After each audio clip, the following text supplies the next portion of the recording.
죄송합니다. 오늘 12절까지 말씀이네요. 히브리서 11장 1절부터 12절까지 말씀을 가지고 믿음에는 증거가 있습니다. 믿음에는 증거가 있습니다. 라는 제목으로 하나님의 말씀 함께 나누도록 하겠습니다. 오늘 설교의 목적은요. 믿음이라고 하면 굉장히 막연하고 이렇게 두루뭉실하고 어떻게 표현할 수 없는 그런 것일 텐데 믿음에는 반드시 증거가 있는 것이구나 라는 것을 깨닫게 하는데 오늘 설교의 목적이 있습니다. 다시 말씀드리면 그 증거를 통해서만 믿음은 볼 수 있다라는 거예요. 그러니까 믿음의 증거를 통해서만 나에게 믿음이 있는가 없는가, 지금 내 믿음은 어떤 상태인가 라는 것을 점검할 수 있게 된다라는 겁니다.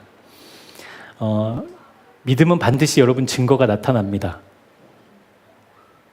그냥 내 안에 이렇게 머물러 있지 않아요.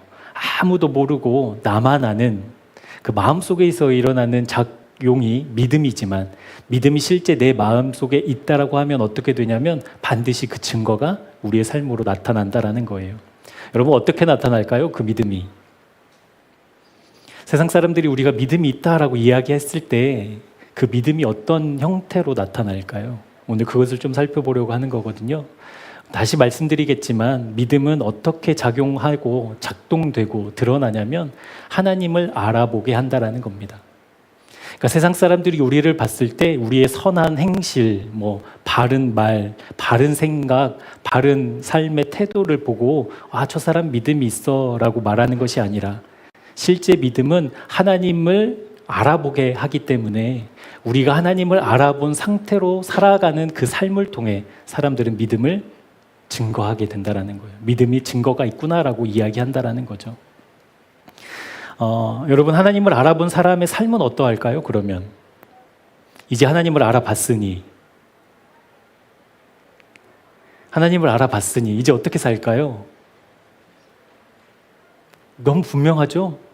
우리가 하나님을 본, 하나님을 마주한, 하나님을 알아본 믿음이 실제 내 안에 있다라고 하면 오늘 우리 저번 시간에도 함께 봤지만 하나님께서 예수 그리스도를 통해 새로운 살 길을 열어주신 그 길이 보이겠죠. 그러니까 그 길이 아니고서는 우리가 갈 곳이 없는 것으로 우리의 삶이 결론 맺게 되는 거죠. 그러니까 실제 하나님을 본다라고 한다면 그러니까 다른 곳이 아니라 새로운 살 길인 예수 그리스도를 주목하게 하는 게 믿음의 증거라는 것, 오늘 말씀을 통해서 다시 보게 될 겁니다. 그래서 여러분 오늘 말씀을 통해서 나에게 믿음이 있는가 없는가 더 이상 이렇게 왔다 갔다 상황의 환경의 문제에 따라서 변하는 믿음 말고요. 실제 하나님을 알아보는 믿음 사모하고 내가 하나님을 알아본 믿음이 있다라고 한다면 날마다 그 믿음이 실제되어서 어떤 순간에서도 하나님 놓치지 않기를 애쓰기를 또 결단하는 저와 여러분 되기를 주님의 이름으로 축복합니다. 오늘 믿음 이야기를 할 때 우리 한 구절을 좀 말씀을 찾아보도록 하겠습니다. 고린도 후서 13장입니다. 고린도 후서 13장 우리 5절 말씀 신약 300쪽에 있습니다. 고린도 후서 13장 5절 말씀 같이 함께 합독하도록 하겠습니다. 너희는 믿음 안에 있는가? 너희 자신을 시험하고 너희 자신을 확증하라. 예수 그리스도께서 너희 안에 계신 줄을 너희가 스스로 알지 못하느냐? 그렇지 않으면 너희는 버림받은 자니라. 아멘. 성경을 보면 많은 믿음의 사람들이 이렇게 부담을 갖는 말씀들이 몇 구절 있는데 이 말씀이 그 중에 하나인 것 같아요. 이 말씀을 볼 때 여러분 막 기쁘셔요? 아니면 머리를 긁적이게 되셔요? 막 기쁘셔요? 아니면 불안해 하셔요? 아무래도 우린 좀 후자가 많은 것 같아요. 근데 오늘 그 이야기를 좀 하려고 합니다. 믿음이 있는가 없는가 시험하라고 했으니 시험을 실제 내가 해보니까 없는 것 같은 거예요. 지금 상태는 내가 아무리 생각해도 믿음이 아닌 것 같은 상태. 그럼 오늘 말씀 뭐라고 했냐면 우리는 버림받은 자라 막 이러니까 이제 덜컥 겁이 나는 말씀이라는 거죠. 근데 오늘 이 말씀은 부담스러운 말씀이 아니라는 것을 한번 짚고 가려고 해요. 이 말씀이 나오게 된 배경을 좀 설명드릴게요. 사도 바울이 고린도 교회에 지금 편지를 보낸 거잖아요. 우리가 잘 알고 있지만 고린도 교회는 어떤 교회였냐면 부유한 교회였어요. 그리고 무역의 중심지에 있는 그런 지역을 이렇게 소유한 교회였기 때문에 부유했고 또 수많은 문화들이 막 뒤섞여 있는 그런 고린도 땅에 이제 세워진 교회겠지요. 그 고린도 땅이 수많은 문화들이 유입되면서 마찬가지로 수많은 곳에 우상들도 유입이 됐겠죠. 그래서 음란하기 그지없는 도시가 바로 고린도 교회였습니다. 고린도인이라고 하는 것이 저 사람이 고린도 출신이야라는 게 아니라 음란한 사람이야, 성적으로 타락한 사람이야 라는 별명으로 불릴 정도로 그 고린도 땅을 그렇게 사람들이 바라봤으니, 여러분 그 땅에 세워진 교회라고 하면 그냥 만만치 않은 믿음 가지고는 세울 수 없는 거잖아요. 그러니까 그렇게 믿음으로 무장한 사람들이 세운 교회가 고린도 교회였는데 실제 이 고린도 교회 안에 문제가 있는 거예요. 전후서를 보면서 알겠지만 교회 안에 수많은 문제들이 이제 있었다라는 거죠. 그래서 사도 바울이 전도 여행을 하다가 그 고린도 교회 이야기를 듣고 그들이 잘못 가고 있는, 바르게 신앙생활을 하지 않는 지점들을 지적하고 이것들을 주님께로 되돌리라고 편지를 보낸 것이 이제 고린도 전후서잖아요. 근데 오늘 말씀에 보면 이제 내가 너희들의 그 소식을 알고 정말 하나님이 기뻐하시는 교회로 바뀌어지기를 소망하는 마음으로 권면하고 또 때로는 책망도 하면서 이 편지를 보냈는데 이제는 편지뿐만이 아니라 내가 직접 가게 될 거야 라고 이제 이야기를 하고 있다라는 거예요. 내가 직접 너희에게 가게 될 건데 내가 가서 너희들의 얼굴을 대면하기 전까지 너희가 해야 될 일이 있어. 그것이 무엇이냐면 지금 고린도 교회 안에 있는 하나님이 기뻐하시지 않는 모습들, 그것들을 어떻게 하라는 거예요? 바로 잡으라는 거예요. 문제들이 있는 것, 그거 주님 안에서 빨리 해결하라는 거예요. 내가 가기 전까지. 그러면서 오늘 13장 5절 말씀을 이야기하고 있는 거거든요. 그러니까 내가 내 믿음을 시험해보고 아무래도 확신이 없어. 그러니까 나는 아직 구원을 받지 못했나 봐 라는 그 책망의 말씀이 아니라 지금 내가 어떻게 너희들이 세운 그 교회가 어떤 의미의 교회인지, 교회가 어떤 정체성을 갖고 있는지, 그 교회의 역할이 무엇인지 뚜누이 얘기했음에도 불구하고 그 권면과 그 하나님이 기뻐하시는 모습을 끝까지 거부하는, 여전히 내가 교회의 주인이고 내 뜻이 하나님의 말씀보다 중요해라고 주장하는 사람들이 교회 안에 있다라고 한다면 그 사람들은 오늘 말씀 그대로 너희들 스스로 그 믿음이 있는지 없는지를 점검해보면 안다라는 거예요. 이것을 조금 이렇게 쉬운 말로 표현해보면 목사님들이 이제 여러분의 그 신앙생활을 이렇게 점검했어요. 예를 들어서 점검했는데 목사님이 뭘 한다고 내 믿음을 이렇게 평가해? 목사님도 사람이라 뭐 실수할 수 있지. 그러니까 나는 안 들을 거야. 나는 내 뜻대로 할 거야. 라는 끝까지 자기 고집을 갖고 있는 사람을 향해서, 돌이킬 마음이 없는 사람을 향해서 너희들 마음에 믿음이 있는가 한번 봐라 라는 거예요. 그럼 주님이 없잖아요.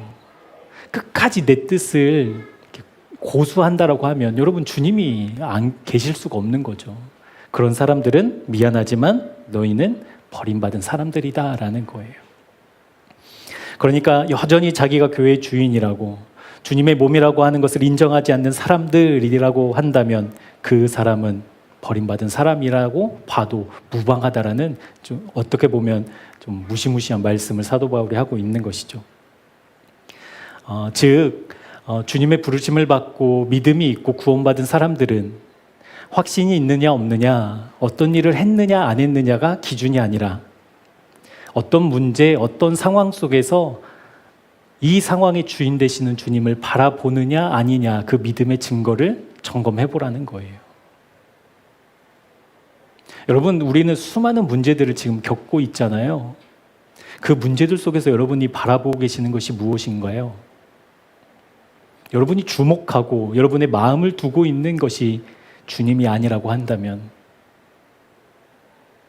그 주님을 주목하지 않고 문제를 바라보느라 그 문제가 가지고 올 결과에 두려워 떨고 있다라고 한다면, 그리고 교회에서나 공동체에서 우리 주님이 답입니다라고 이야기하지만 끝까지 그것을 굽힐 생각이 없다라고 한다면 버림받은 사람일 수도 있다라는 거예요. 여러분, 교인도 교회 안에 지금 이 문제가 있었던 거잖아요. 그래서 다 성도예요, 성도. 세례도 받았을 테고 거기에는 오랫동안 교회를 개척할 때부터 함께했던 멤버들도 있었을 테고 빠지지 않고 예배하고 헌금도 드리고 봉사도 하고 구제도 하는 그 종교 생활을 성실하게 해낸 사람들이 있음에도 불구하고 그 안에 어떤 사람들이 있었다? 버림받은 사람이 있을 수도 있다라는 거예요. 그러니까 겉으로는 성도라고 해도 교우라고 해도 실상 내 마음속에는 내가 여전히 주인인 거예요. 듣는 척하지만 결국은 듣지 않아요. 순종하는 것 같지만 결국엔 순종하지 않아요. 자기 뜻을 고수해요. 그리고 뒤에서 딴소리하고. 그것을 시험해 보라는 거예요. 그러니까 저와 여러분에게 지금 사도 바울이 무슨 말씀을 하고 싶냐면 정말 하나님께 복종할 마음이 있는가라는 거예요. 있다라고 한다면 물론 연약하고 물론 내가 부족해서 유혹에도 문제에도 넘어지는 나이지만 그럼에도 불구하고 나 주님이 답이어야 됩니다라는 마음이 있다라고 한다면 우리는 버림받은 자가 아니라는 것.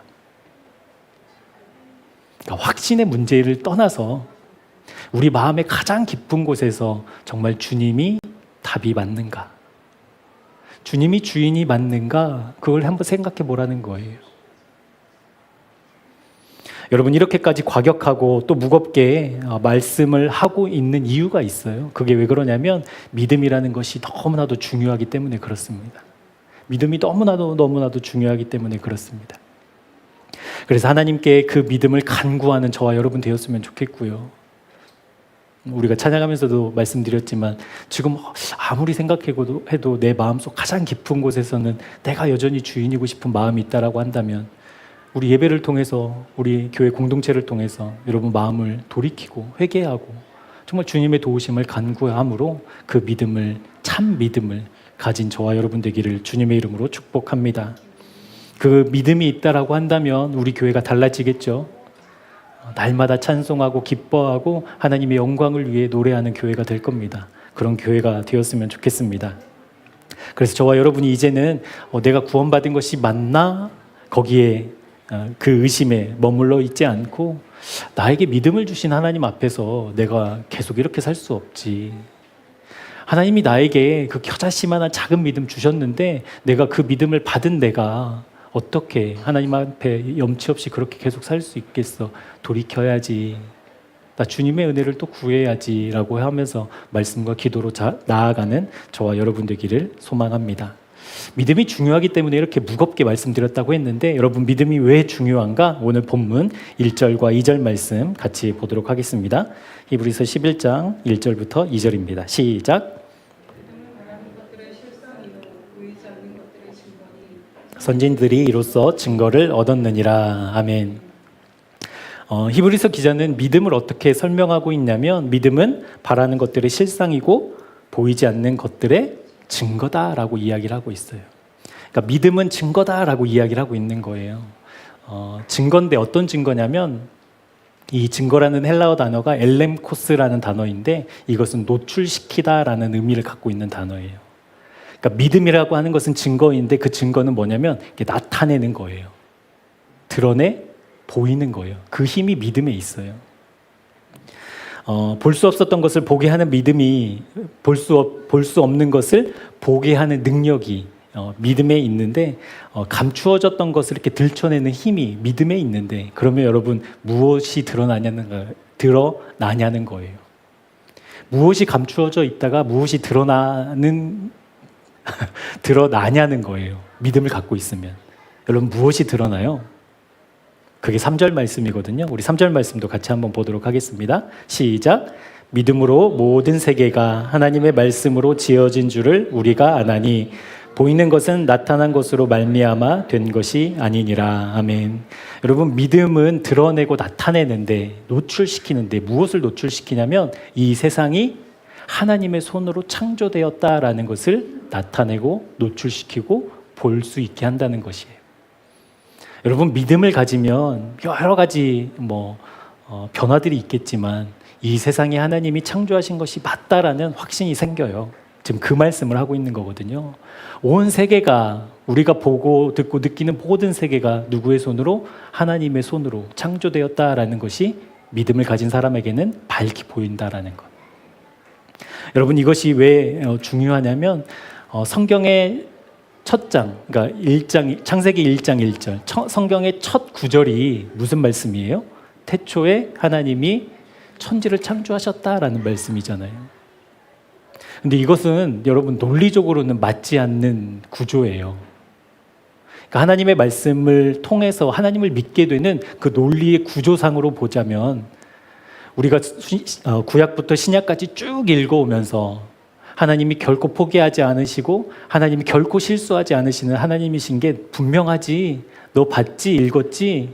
하나님이 놀라운 능력도 갖고 계시는 거 알겠지? 그리고 이제 영원한 나라를 약속하시는 그 약속도 봤지? 그러니까 이 온 세계는 그냥 자연이 생겨난 것이 아니라 하나님이 직접 만드셨어.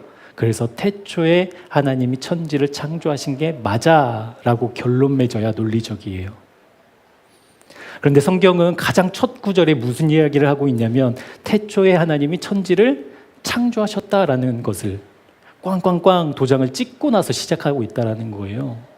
이것을 다른 말로 좀 표현해 보자면 우리가 믿음 없이 하나님의 말씀은 단 한 발자국도 들어갈 수 없다라는 것을 선포하고 있다라는 거예요. 근데 믿음이 있으면 믿음은 밝히 드러내는데 무엇을? 하나님이 온 세상을 지으셨다라는 것을 밝히 드러내 보이고 있다라는 겁니다. 그래서 여러분 믿음의 눈으로 지금 우리가 창세기 1장 1절 말씀을 한번 보자고요. 태초에 하나님이 천지를 창조하셨다. 여러분 어떤 감흥이 좀 있으셔요? 어렸을 때부터 교회 처음 다닐 때부터 이렇게 막 듣고 외우고 너무나도 친숙한 말씀인데 여러분은 이 말씀이 어떻게 다가오셔요? 믿음으로 보면 온 세계가 하나님이 지으신 것이 너무나도 분명해요. 그래서 오는 통쾌함이 있어요. 통쾌함. 저에게 창세기 1장 1절은 통쾌함이에요. 왜 통쾌함이냐면 하나님이 지으신 세상이 지금도 유지되고 있는 거잖아요. 그 세상 속에 내가 머물고 있잖아요. 내가 머물고 있는데 내가 머물면서 하나님이 지으신 세상이니까 에덴처럼 기쁨만 있어요? 그러지 않죠. 슬픔도 있고 불안도 있고 의심도 있고 좌절도 있고 고통도 있지요. 그럼에도 불구하고 하나님이 지으신 이 세상이 하나님이 끝내는 날까지 뭐가 유효할까요, 여러분? 하나님이 계획이 유효하지 않겠어요? 천지를 지으신 하나님이 그냥 지으신 게 아니잖아요. 계획을 갖고 계시고 뜻을 갖고 계시고 이 세상을 지으셨을 텐데 지금도 내가 살아있다라고 한다면 이 우주 만물은 어디에 있는 거예요? 하나님 뜻 안에 있는 거잖아요. 그러니까 통쾌하다라는 말씀이 뭐냐면 내가 때로는 믿음이 있지만 이렇게 불안해요. 큰 일을 만나서 막 휘청거려요. 그때 믿음으로 보여요. 뭐가 보이냐면 여전히 하나님의 뜻이 작동되고 있다라는 거. 하나님의 뜻이 멈췄다면 여러분 우리에게 허락되는 하루는 없어요. 믿으십니까? 여러분 그래서 아침에 새벽에 눈을 처음 딱 떴을 때 우리는 감사와 찬송이 나와야 되는 사람들인 거예요. 우리에게 허락된 그 하루는 그냥 24시간이 아니라 하나님이 계획이 멈추지 않았다라는 온 우주 만물에 선포하는 것이니까. 여러분 눈 떠서 아우 찌푸둥해 뭐 예를 들어 오늘 막 해야 될 일이 많아 오늘 빨리 지나가 이러면 믿음의 사람 아니에요. 눈을 딱 떴을 때 오늘도 변함없이 하나님의 뜻과 하나님의 계획과 하나님의 마음이 흘러가는 이 하루를 허락하신 하나님께 감사하고 찬송하셔야 되는 거예요. 그러니까 그것이 보이니까 이제 문제가 보이더라는 거예요. 나에게 다가온 문제가 왜 내가 지금 이런 문제를 당하지? 왜 하나님이 지금 나를 이렇게 힘들게 하지라는 원망이 아니라 이제는 이것을 통해서 하나님의 뜻이 여전히 진행되고 있다라는 마음의 통쾌함이 있다라니까요. 슬픈 일을 당해도 마찬가지고요. 좌절을 당해도 마찬가지고요. 내 자식을 볼 때 답답해도 마찬가지더라고요. 이놈의 자식들 어떻게 클까? 커서 뭐가 될까? 부모니까 때로는 덜컥덜컥 이렇게 마음이 철렁할 때가 있거든요. 그때에도 이 아이에게 허락된 오늘 하루를 통해서 하나님의 뜻이 흘러가고 있다는 것. 그것이 포기되지 않는 한 하나님은 창조 때부터 계획하신 그 뜻을 계속 이루어 가실 하나님이 믿어지면 그래서 통쾌하다라는 거예요.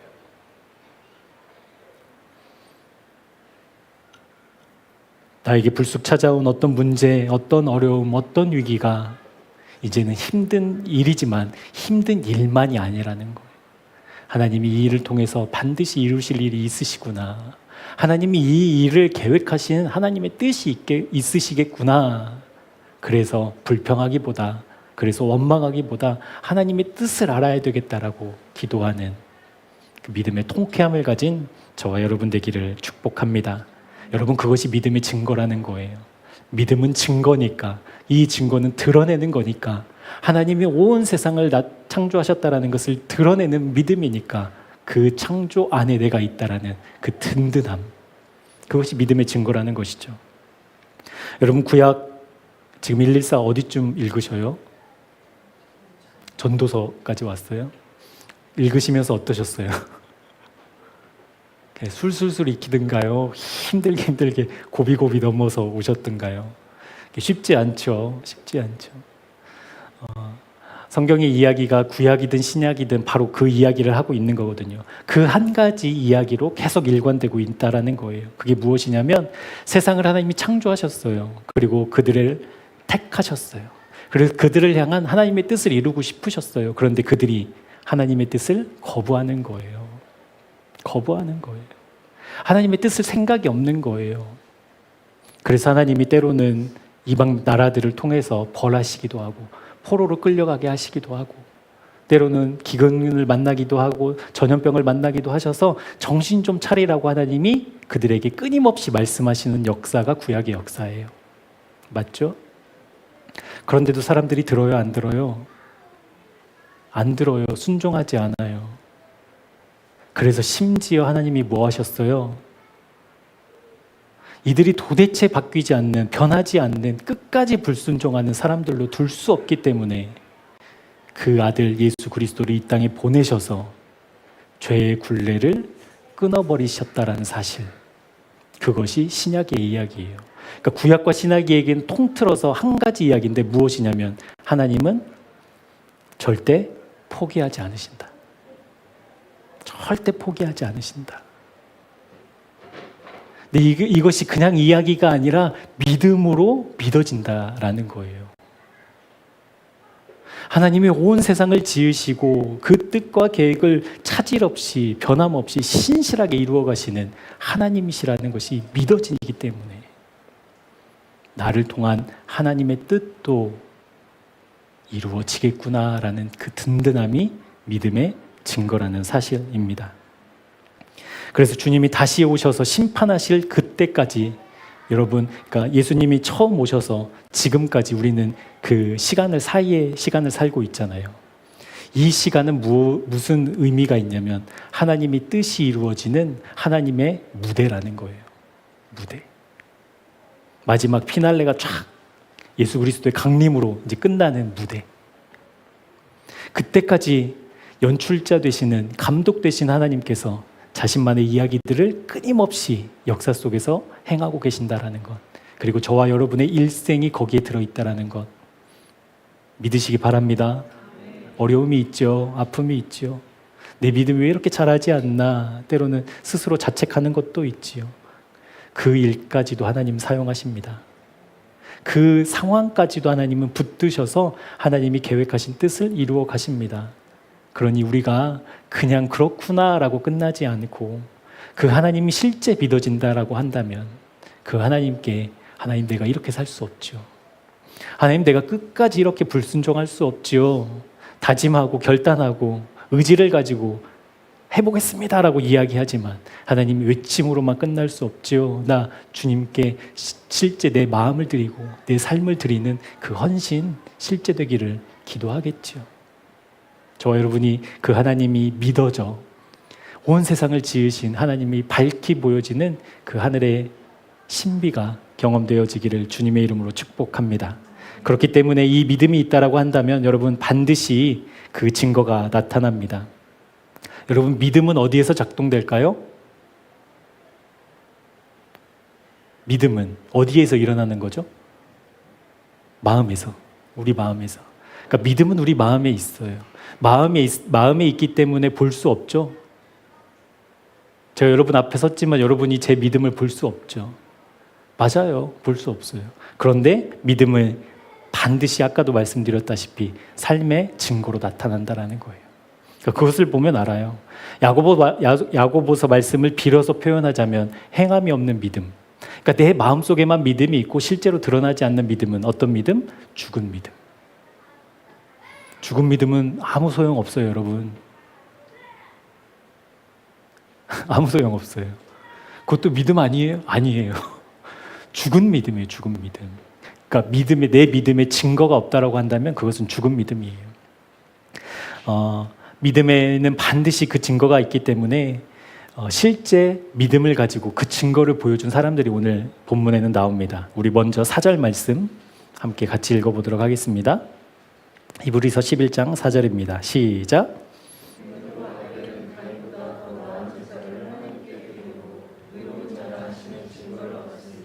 하나님이 그 예물에 대하여 증언하심이라. 그가 죽었으나 그 믿음으로써 지금도 말하느니라. 실제 그 믿음을 가지고 어떤 증거를 사람들이 가지고 살았는가라는 것을 보여주는데 먼저 아벨 이야기를 하고 있어요. 여러분, 아벨은 어떤 제사를 드렸죠? 희생양을 드리잖아요. 희생양. 가인은요, 곡식으로.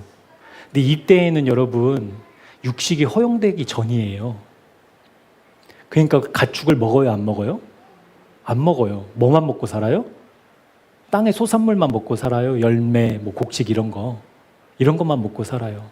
그런데 가인은 지금 어떤 제사를 드렸냐면 자기들이 먹고 사는 재산을 드린 거예요. 쉽게 말해. 그러니까 의미가 있고 가치가 있는 거잖아요. 여러분, 제가 여러분에게 100만 원 딱 드렸는데 100만 원 아무 데도 쓸데없다라고 하면 그게 무슨 의미가 있는 거예요? 그러니까 겉으로 봤을 때 가인과 아벨의 제사를 딱 비교해서 보면 어떤 제사가 더 근사한 제사예요? 가인의 제사죠. 그게 가치가 있잖아요. 가치가. 더 비중이 있잖아요. 그러니까 가치가 있는 제사였고 세상 사람들이 봤을 때에도 더 귀한 제사가 가인의 제사가 맞아요. 그러니까 가인이 실제 그것을 드렸는데 하나님이 그걸 안 받으시니까 가인이 막 화를 내잖아요. 왜 화가 났을까요? 내 가치가 무시당했다라는 거예요. 그렇죠? 내 가치가 의미 있는 것을, 그러니까 내 의미, 내 가치를 드렸음에도 불구하고 하나님이 받지 않으니까 거기에서 막 분을 내는 거거든요. 내 아벨은 뭘로 드려요? 어린 양으로 드리는데 어린 양만 드린 게 아니라 믿음으로 드리잖아요. 그 믿음을 하나님이 보시고 아벨의 제사를 받으셨다라는 거예요. 그러니까 아벨은 어떤 사람이었냐라고 하면 이 땅의 곡식들, 이 땅의 열매들이 가치가 있는 세상 속에서 그 가치를 따라 제사를 드리는 사람이 아니라 믿음으로 하나님을 바라봤던 사람이라는 거예요. 그럼 갈등이 있을까요? 없을까요? 있지요. 여러분, 세상의 가치와 등 돌리고 살면 우리 하루도 못 버틸걸요. 그러니까 아벨은 그렇게 살았다라는 거, 그것이 믿음의 증거였다라는 거예요. 에녹도 마찬가지입니다. 여러분 눈으로 5절을 한번 보시겠어요? 에녹을 향해서 하나님이 뭐라고 이야기를 하고 계시냐면 하나님을 기쁘게 하는 자, 하나님을 기쁘시게 하는 자라고 이야기를 하고 있어요. 그러니까 하늘로 올라가기 전에 에녹은 이 땅에서부터 어떤 삶을 살았냐면 하나님을 기쁘시게 하는 삶을 살았다라는 거예요. 여러분, 하나님을 기쁘시게 하려면 어디로부터 미움을 받을까요? 세상으로부터 미움을 받죠. 우리가 세상으로부터 칭찬받으면서 하나님께 칭찬받을 일이 없어요. 그러니까 하나님께 기쁨이 되기 위해서는 세상에서 미움을 받는 삶을 살았던 것이 에녹의 삶이었다라는 거예요. 타협하지 않고 세상에 굴복하지 않는 믿음의 증거가 에녹의 삶에 안 보였을까요? 대답해 보세요. 보였을까요? 안 보였을까요? 내가 하나님의 기쁨으로 살려고 세상에서는 미움을 받아요. 그렇게 산 사람이라고 한다면 그 사람을 보고 저 사람이 믿음이 있구나 없구나를 알까요? 모를까요? 여러분, 이게 믿음의 증거라니까요. 그게 믿음의 증거예요. 노아도 아브라함도 마찬가지였습니다. 노아는 언제 일어날지 모르는 일, 얼마나 걸릴지 모르는 일에 자기 인생을 들이잖아요. 사람들이 그냥 별나다 이 정도만 하는 게 아니라 만날 때마다 볼 때마다 그 수많은 시간 동안 사람들이 조롱하지 않았겠어요? 와, 비 온다. 노아가 맞았나 봐. 근데 딱 그쳐. 노아를 향해서 왜 인생을 허비하고 있냐고. 얼마나 좋은 게 많고 즐길 게 많은데 그의 방주를 짓는 일에만 매몰돼 있냐고. 적당히 균형감 있게 살아야지 뭐 이런 얘기 왜 안 했겠어요. 그런데 자기의 인생을 온전히 드려요. 그게 믿음의 증거였다라는 거예요. 아브라함은요, 하나님의 부르심을 받아요. 하나님의 약속을 받아요. 그리고 길을 떠나죠. 길을 떠나는데 어디로 가라고 하셨어요? 안 하셨어요? 알지 못하는 상태로 길을 떠났다고요. 저는 아직도 이게 개념이 잘 안 서요. 모르는데 어떻게 가지? 방향이라도, 목적지는 아니지만 몇 시 방향이라도 알려주셔야 발걸음을 뗄 텐데. 나중에 천국 가면 이제 물어보면 알겠죠. 근데 성경은 뭐라고 얘기하고 있냐면 내가 어디로 가야 될지도 모르는 그 상태로 무엇을 한다? 발걸음을 뗀다, 길을 떠났다라고 이야기하고 있다는 거예요. 그러니까 믿음의 사람들이 그냥 나 믿음이 있어, 나 하나님 믿어라는 것을 외치는 사람들이어서 그래 믿음이 있다고 쳐, 그런 게 아니라 실제 믿음이 있는 사람들의 삶에는 무엇이 있었다라는 거예요? 증거가 있었다라는 거예요. 누가 보아도 저 사람은 하나님을 섬기는 사람이야, 저 사람은 주님의 말씀을 따르는 사람이야 라는 증거가 있었다라는 겁니다. 히브리서 기자는 지금 오늘 그것을 반복적으로 이야기하고 있어요. 믿음에는 증거가 있다. 반드시 드러나는 증거가 있다. 나타내는 증거가 있다. 그런데 여러분, 이 히브리서를 받아보는 이 수신자들은 지금 어떤 상태예요? 로마로부터 극심한 박해를 받는 상태였잖아요. 그러니까 로마로부터 극심한 박해를 받고 있는 상태에 놓인 그들에게 지금 이 히브리서를, 이 믿음의 사람들의 증거를 이야기하고 있는데 왜 그럴까? 고난과 핍박과 그리고 박해의 한가운데에 서 있을 때 여러분, 오직 증거가 있는 믿음만이 지금의 상황과 문제에 넘어지지 않고 이 문제와 상황 가운데에서도 일하신 하나님을 신뢰할 수 있기 때문입니다. 그냥 믿음 가져야 돼, 믿음이 중요해 라고 말하지 않고 그 믿음이 실제 증거가 없다라고 한다면 너희들 버림받은 자일 수도 있어 라는 그 무시무시한 말씀을 왜 이야기하고 있냐면 실제 내가 하나님을 보는, 마주하는 믿음 없이는 이 문제에 넘어지지 않을 사람이 없다라는 거예요. 그러니까 극심한 박해를 받아요. 그리고 수많은 사람들이, 동역자들이 막 배교하는 일이 일어나요. 그때 히브리서 기자가 그들에게 이야기하고 싶은 거예요. 진짜 믿음, 진짜 믿음. 상황에 따라, 문제에 따라 바뀌는 믿음 아닌 진짜 믿음, 그 믿음은 실제 하나님을 알아보게 하는 믿음. 하나님을 알아보니까 하나님께서 내어주신 새로운 살 길로 갈 수밖에 없는 믿음. 그래서 그 박해에 굴하지 않고 그 상황에 무너지지 않고 하나님의 이름을, 예수 그리스도의 십자가를 선포하는 증인으로 끝까지 살아남도록 독려하고 있다는 것입니다. 우리 본문 6절 말씀도 한번 같이 읽어보도록 하겠습니다. 6절입니다. 시작. 믿음이 없이는 하나님을 기쁘시게 하지 못하나니 또한 그가 자기를 찾는 자들에게 상 주시는 이심을 믿어야 할지니라. 아멘. 문제가 생기면 문제 해결이 먼저죠. 위기가 닥치면 그 위기를 넘어서는 게 문제이죠. 그런데 성경은 그것이 먼저가 아니라, 믿음을 가진 사람이라고 한다면 믿음이라는 것은 문제와 위기가 아니라 먼저 하나님을 가장 먼저 바라보는 것이다 라고 이야기하고 있습니다. 여러분, 이것이 믿음이 하는 일이에요. 불안을 떨쳐버리는 게 믿음이 하는 일이 아니라 지금 이 상황에서도 하나님의 계획과 하나님의 뜻을 행하시는 그 하나님을 알아보게 하는 믿음. 문제와 위기가 어떻게 될까 그 결과에 주목하는 것보다 그 모든 상황과 모든 환경 속에서 하나님의 일을 반드시 이루시는 하나님의 상이 있다는 것을 신뢰하는 믿음. 그것이 무엇보다도 이 박해를 받고 있는 믿음의 사람들에게 필요했다라는 거예요. 여러분, 박해 없으셔요? 우리 수많은 박해 받고 있어요, 지금도. 세상의 정치 이야기, 물질, 자식, 하나님을 바라보지 못하게 한 요소들이 여러분 세고 셌잖아요. 그러니까 막 육체의 고통을 줘서 하나님 못 바라보게 하는 것처럼 똑같이 돈 걱정도 마찬가지, 우리의 박해, 자식 걱정도 박해, 이 나라를 보고 걱정과 근심에 빠지는 것도 박해. 그러니까 지금 로마의 박해를 받은 그 사람들만의 이야기가 아니라 현대 사회를 살아가는 우리에게도 동일한 말씀이라는 거예요.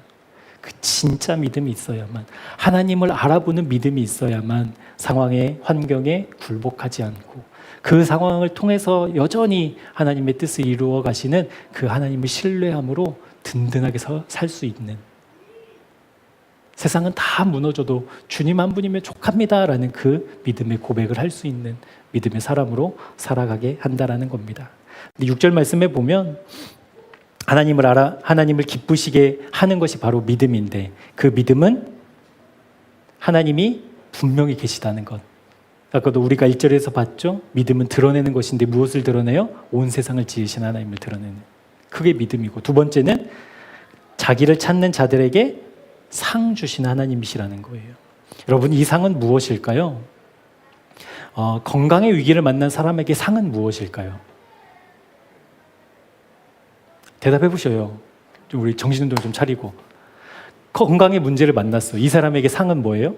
건강의 문제가 해결되는 것. 재정의 문제를 만난 사람이 있어요. 이 사람에게 상은 무엇이에요? 재정이잖아요. 재정의 문제가 풀리는 것. 근데 여러분, 뭐 재정의 문제든 뭐 자식의 문제든 아니면 건강의 문제든 어떤 상을 받아요, 우리가. 그러면 그 상이 얼마나 유효해요? 내가 건강의 상을 받았어요. 이 건강의 상이 얼마나 유효해요? 고작 최대로 잡아도 100년이잖아요, 100년.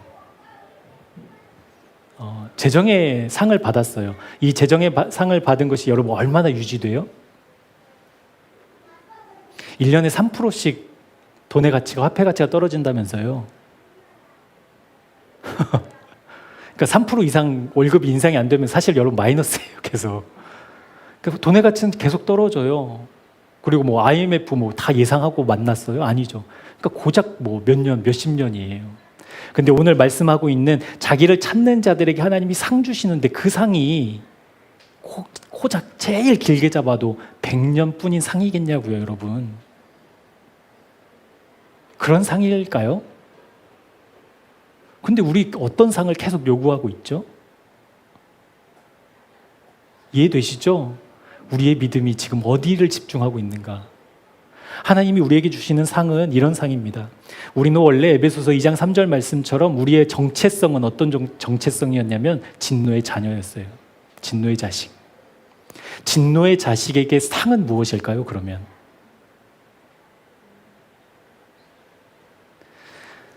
돈에 쪼들리는 사람에게 상은 돈이잖아요. 진노의 자식에게 상은 뭐겠어요?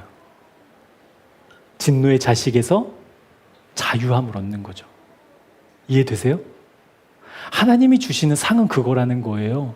우리는 원래 본질상 진노의 자녀였어요. 근데 이 진노의 자녀에서 자유케 하셔서요. 근데 여러분, 이 자유함은 몇 년이나 유효할까요? 우리 대형 형제, 영원히. 근데 영원히만도 아니에요. 완전히. 예수님을 통해서 우리에게 주시는 상은 진노의 자식에서 우리를 자유케 하시는데, 이 자유케 한 이 자유는 영원하고요, 완전해요. 그 상이라는 거예요, 지금. 그 상을 우리에게 주신다라는 거예요. 그러니까 그를 찾는 자들, 믿음을 가지고 하나님을 찾는 자들에게 주시는 상은 우리를 자유케 하신 예수 그리스도가 우리의 상이라는 겁니다. 대제사장이 1년에 한 번 지성소에 들어가 하나님을 마주합니다. 하나님을 마주하고 하나님의 마음과 하나님의 말씀을 받아서 나와요. 나와서 하나님의 말씀을 백성에게 전해요. 그게 대제사장의 역할이거든요. 여러분 한번 상상해 보세요. 이 대제사장이 수많은 수십만 명의 백성들 앞에서 이제 하나님의 뜻을 전하는데 백성들이 눈치를 봤을까요? 안 봤을까요?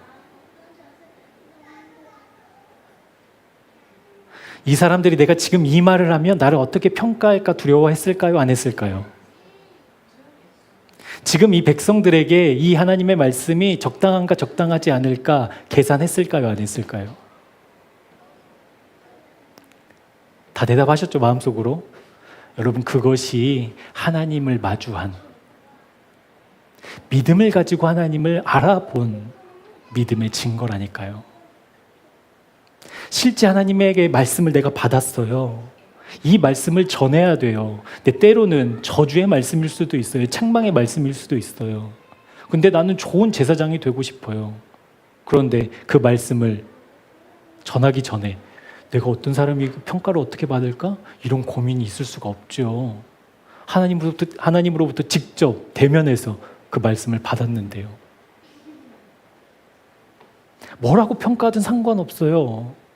사람들이 때로는 돌을 들어서 나를 막 때리려고 해도 상관없어요. 하나님을 마주한 든든함. 사랑하는 여러분, 이것이 그냥 우리에게 주어지는 것이 아니라 예수 그리스도를 통해 그 십자가의 길을 통해 하나님을 마주한 사람들에게 허락하신 든든함인 줄 믿습니다. 그 든든함을 우리에게 주시겠다라는 거예요. 그런데 여러분, 대제사장이 그렇게 하나님을 마주하기 위해서 그냥 하나님께 나아가면요, 죽어요. 그냥 죽어요. 그래서 무엇을 통과해야 되냐면 가장 먼저 대제사장이 하나님을 만나러 가기 전에 번제단을 통과해요. 번제단은 어떤 의미가 있어요? 내 죄가 죽는 곳. 그러니까 내가 실제 죽을 수는 없으니 내 죄를 제물에게 다 전가시켜서 그 죄를 전가받은 제물이 다 각이 뜨고 완전한 죽음으로, 그리고 완전하게 불로 다 태워서 올려드리는 번제를 통과해야만 하나님을 만나러 가는 여정이 시작된다라는 거예요. 여러분, 믿음의 원리도 똑같습니다. 영원하고 완전한 상 되신 예수 그리스도의 십자가로 나아가는 것, 그것이 믿음의 증거입니다. 실수해요. 좌절해요. 때로는 의심도 찾아와요. 불안함이 있기도 하고 슬픔을 억누를 수 없을 때도 있어요. 그런데 믿음은 반드시 하나님의 열어놓으신, 우리에게 열어놓으신 새 길, 그 십자가를 향해서 선다라는 것. 그러니까 문제를 만났을 때, 때로는 좋은 일을 당했을 때 내가 지금 어디를 향하고 있는가라는 것이 믿음의 증거라는 거예요. 죄송하지만 사도 바울의 말씀 그대로를 여러분에게 말씀하고 선포한다라고 한다면 내가 그때의 주님이 아닌 다른 것으로 돌이켜 있을 때에는 믿음 아니라는 거예요. 그 상태로 죽으면요, 내가 복권이 막 너무 좋아, 그래서 하나님이 아니라 막 세상에서 어떻게 살까를 막 고민하다가 행복한 웃음 짓고 죽었어요. 여러분, 그러면 천국을 담보할 수 없어요. 그래서 이게 중요한 거예요. 믿음이 언제나 좋은 일이든 슬픈 일이든 기쁜 일이든 우울한 일이든 우리는 어디를 향해 서 있어야 된다? 십자가를 향해 서 있어야 된다.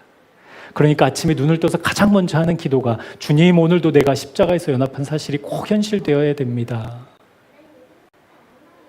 제가 로드십 하면서 로드십 원들에게 그 얘기했어요. 주문처럼 해서라도 그 기도했으면 좋겠다고.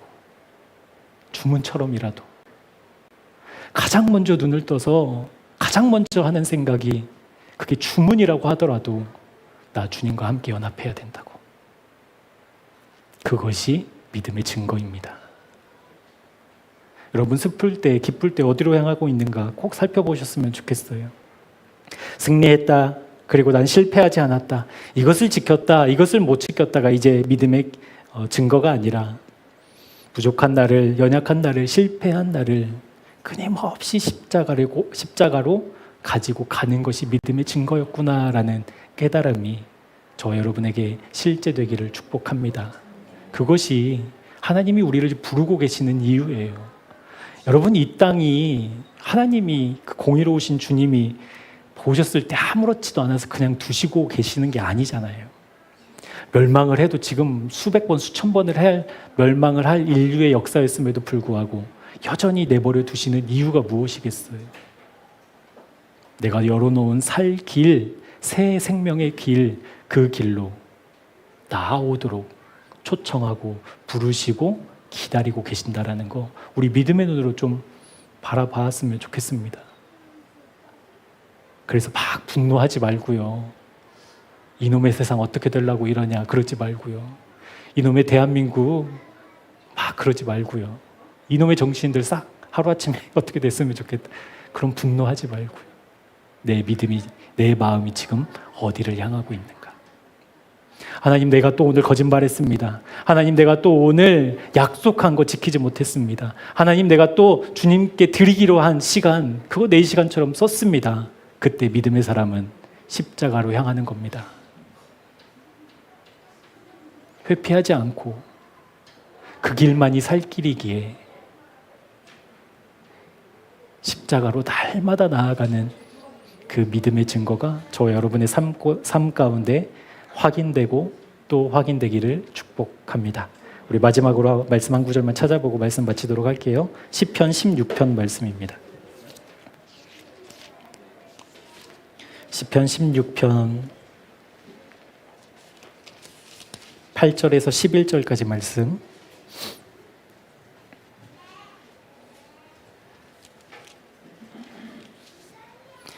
시편 16편 8절에서 11절까지 우리 같이 합독하겠습니다. 내가 여호와를 항상 내 앞에 모심이여 그가 나의 오른쪽에 계심으로 내가 흔들리지 아니하리로다. 이러므로 나의 마음이 기쁘고 나의 영도 즐거워하며 내 육체도 안전히 살리니 이는 주께서 내 영혼을 소홀에 버리지 아니하시며 주의 거룩한 자를 멸망시키지 않으실 것임이니이다. 주께서 생명의 길을 내게 보이시리니 주의 앞에는 충만한 기쁨이 있고 주의 오른쪽에는 영원한 즐거움이 있나이다. 아멘. 끊임없이 십자가로 향해 나아가는 저와 여러분의 인생이 하나님 시편 16편 8절부터 11절까지의 말씀이 현실되기를 소망합니다 라는 기대가 여러분의 소망되었으면 좋겠습니다. 주의 앞에는 충만한 기쁨이 있대요. 영원한 즐거움이 있대요. 그리고 더불어서 마음과 영과 육체까지도 하나님 책임져 주신대요. 여러분, 그거면 족하지 않습니까? 우리가 다른 것에 지금 신경 쓸 것이 아니라 증거를 가진 그 진짜 믿음을 위해 우리의 마음과 열심과 우리의 힘을 다해 주님께 간구하고 그 믿음이 실제되기를 꼭 소망하는 우리 교회 그리고 사랑하는 주님의 백성들 되기를 예수 그리스도의 이름으로 축복합니다. 기도하겠습니다. 우리에게 믿음을 주신 주님, 그 믿음이 증거가 있는 진짜 믿음이기를 간절히 기도합니다. 믿음은 하나님을 알아보게 한다고 말씀하셨습니다. 관념과 상상 속의 하나님이 아니라 실제 온 우주 만물을 지으시고 다스리시는 하나님을 보게 하는 믿음. 하나님을 알아본 사람은 은혜로 열어놓으신 십자가의 길을 가지 않을 수 없습니다. 그래서 날마다 기도합니다. 그리고 간구합니다. 그 십자가에서 주님과 연합한 사실이 현실되어야 한다고, 그 십자가에서 이미 나는 죽었다고 선포하는 믿음의 증거가 반드시 있습니다. 사랑하는 주님, 우리 교회의 은혜를 베푸셔서 하나님을 알아보는 진짜 믿음을 누리는 교회가 되게 하여 주옵소서. 우리 각자의 삶에 찾아오신 주님을 주인 삼고 왕으로 섬기는 순종과 겸손이 실제되는 교회가 되게 하여 주옵소서. 그렇게 우리 삶에 믿음의 증거, 믿음의 흔적을 남기고 살아가는 사명자들 되게 하여 주옵소서. 우리 가운데 임재하셔서 실제되신 예수 그리스도의 이름으로 간절히 기도합니다. 아멘. 믿음은 바라는 것들의 실상이고 보이지 않는 것들의 증거라고 말씀하셨습니다. 믿음은 반드시 증거가 나타납니다. 막연하지 않고 확인할 수 없는 것도 아닙니다. 그 믿음의 증거는 바로 온 세상을 지으시고 변함없이 하나님의 뜻을 이루시는 신실하신 하나님을 알아보는 것입니다. 믿음의 선조들은 하나님을 알아본 증거가 있었습니다. 세상의 가치를 따르지 않고 세상의 기쁨을 추구하지 않고 말씀하신 하나님의 뜻을 따라 인생을 바치기도 했으며 어디로 가야 할지를 모르는 상태에서 발걸음을 옮겨내는 순종이 있었습니다. 이것은 그들의 결단과 의지가 아니었고 실제 살아계신 하나님을 보았기 때문이었습니다. 사랑하는 주님, 우리에게도 이 믿음을 허락해 주십시오. 하나님을 알아보는 믿음으로 믿음의 증거가 있게 하여 주십시오. 상황에 따라, 문제에 따라, 내 감정에 따라 달라지는 믿음이 아니라 변하지 않는 하나님을 마주한 믿음으로 날마다 십자가로 달려가는 믿음의 증거, 우리 삶에서 꼭 확인되게 하여 주옵소서. 하나님께서 십자가를 통해 새로운 살 길을 열어놓으셨습니다. 부지런히 날마다 그 길로 달려나아가는 믿음의 사람들로 살아가도록 우리 모두 우리 교회 되게 하여 주옵소서. 이제는 우리 구주 예수 그리스도의 은혜와 하나님 아버지의 변하지 않는 사랑하심과 성령 하나님의 말씀 그대로 상황과 환경과 문제와 상관없이 이루시는 역사가 참 믿음을 사모하고 기도하며 내 삶에 믿음의 증거가 있기를 원하는 사랑하는 주님의 백성들 위해 지금부터 영원토록 함께 하옵시기를 간절히 축원하옵나이다. 아멘.